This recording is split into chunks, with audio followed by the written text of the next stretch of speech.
Obviously these glasses aren't mine, but they make the lighting look really good. Hey everybody, thanks for watching another episode of the Motley Show, where I try to take one of the news stories out of the echo chamber, pick it apart, and see what's really going on. Because the better informed we are, the more we can make our government work for us. Now in the past few weeks, two states, North Carolina and Mississippi, have both passed bills aimed at the LGBT community, specifically in part at the transgender community. In North Carolina, they passed HB 2, more commonly known as the Bathroom Bill, but officially known as the Public Facilities Privacy and Security Act. And it requires people to use the bathroom that matches the gender on their birth certificate, not their current gender identity. Also, just to add a little flavor on top, HB 2 also stops cities inside of North Carolina from regulating their own minimum wage. And what that has to do with transgender people in bathrooms, I have no idea. And before we get too far along in this episode, let's remind everybody that there are a number of states that have already passed bills actually allowing transgender citizens to use the bathroom that currently matches their gender identity. And in those states, the number of cases of transgender people attacking, harassing, intimidating, acting lascivious around, asking them for extra toilet paper, anything, the number of those cases is zero.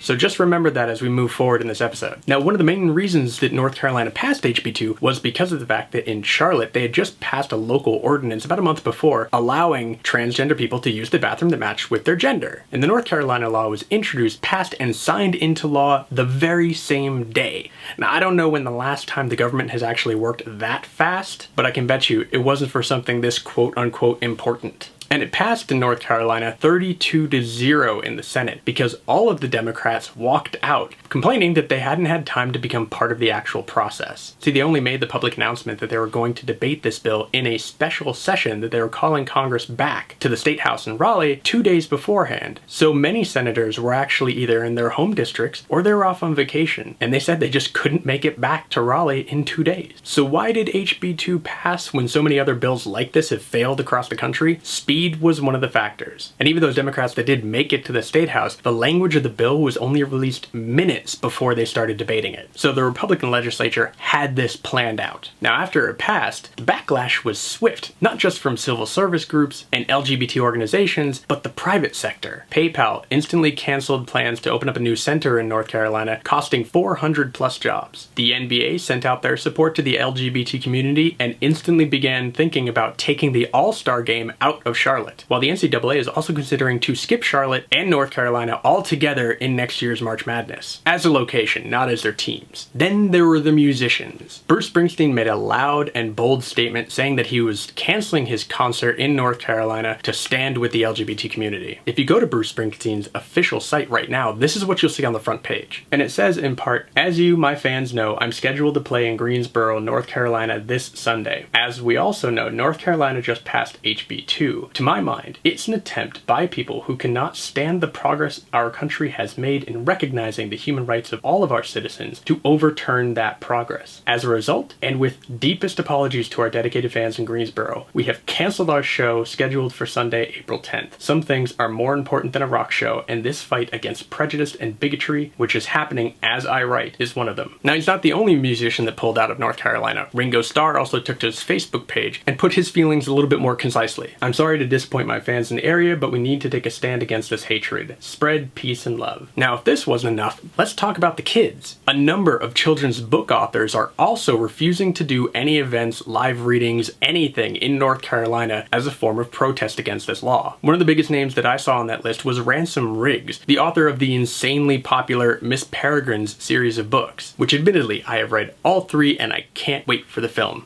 Oh, in North Carolina, we're not done just yet. I saved the best for last. because the huge porn site X Hamster also decided to block all incoming traffic from North Carolina. They of course believe in all forms of sexuality, being a porn site, but they also ended their statement of support for the LGBT community with this quote, which I think is one of the best out of this whole situation. "Judging by the stats of what you North Carolinians watch, we feel this punishment is a severe one." Now with all that happening to North Carolina, what was the response of the governor who signed this into law? Well, Governor Pat McCrory quickly decided to issue an executive order, further clarifying what the law does. But not really. One of the main things it said was that private institutions could actually control their own bathroom policies. Now, while that sounds like a compromise, HB 2 never banned private companies from doing that. So that was an empty giveaway. The only thing that executive order actually helped was the governor said he might support the debating of the idea of giving back the LGBT community the right to sue when discriminated against, which HB 2 took away. And this bill also sets up an immediate collision course with Title IX funding, which is where a lot of public colleges and universities get their money. Rules in Title IX prohibit any type of discrimination. Now, this specific economic issue was one of the reasons that a similar bill in Tennessee got stopped, because the governor realized he couldn't fill in the hole in this budget that Title IX removal would leave. And funny side note here, one of the sponsors of that bill, Representative Jeremy Durham, is actually having his office moved and his access to government facilities in the State House curtailed because of a pattern of conduct that includes sexual comments towards his female coworkers and inappropriate physical contact.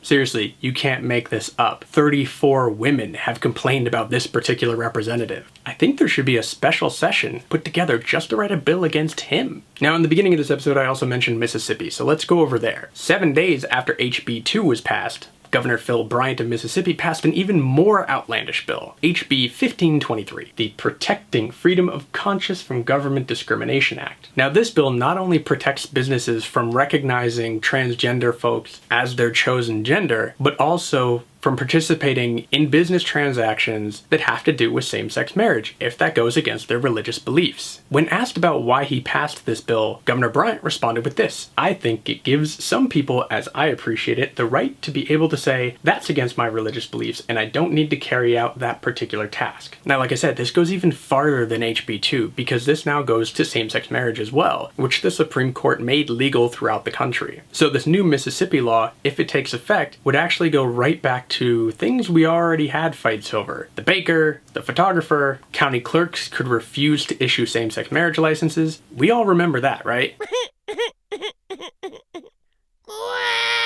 Now, Mississippi didn't get left out of the boycott trend, because instantly when that passed, Bryan Adams canceled his concert there. "I cannot in good conscience perform in a state where certain people are being denied their civil rights due to their sexual orientation. Therefore, I'm canceling my April 14th show at the Mississippi Coast Coliseum." Now, there's actually one state that bucks this trend of anti-LGBT legislation. In South Dakota, a law like this was actually passed and it went to the governor's desk. But the governor, who I'm not sure how to pronounce his name, so let's just leave it under his picture, actually met with transgender activists and came out saying, "I've never met a transgender person before." And 2 weeks after the state legislature passed that bill, he vetoed it. Amazing what happens when you actually talk to the people your laws affect. So now that we've gone over all the little pieces of these laws, what do you think? Do you think these laws have any merit? Do you think something more should be done to get them repealed or get them stopped from being passed in the first place? And do you think this is an example of civil liberties being lowered down underneath people's religious beliefs? Let me know what you think in the comments down below. So thanks for watching this week's show. If you haven't subscribed yet, you can click a link down below and do that. You can also favorite, like, and share this video with anyone you think may want to join in the discussion. Now I'm over here. In other projects, you can look over here at my latest vlog talking about health updates and stuff going on with my back. And you can also look over here for my latest review video, this time going nuts over baby metal. Thanks for watching. Stay tuned for next week. And as always, here's a little bit of the kids. Hey, Liam. Do you want the kitty? You want this kitty right here? She's sitting in the sun. I don't think she's gonna come over to you. Smokey. Smokey. Smokey. Smokey. Smokey. Smokey. Oh my god. Okay, yeah. You're in the sun. You're not coming out. You're gonna have to learn to walk.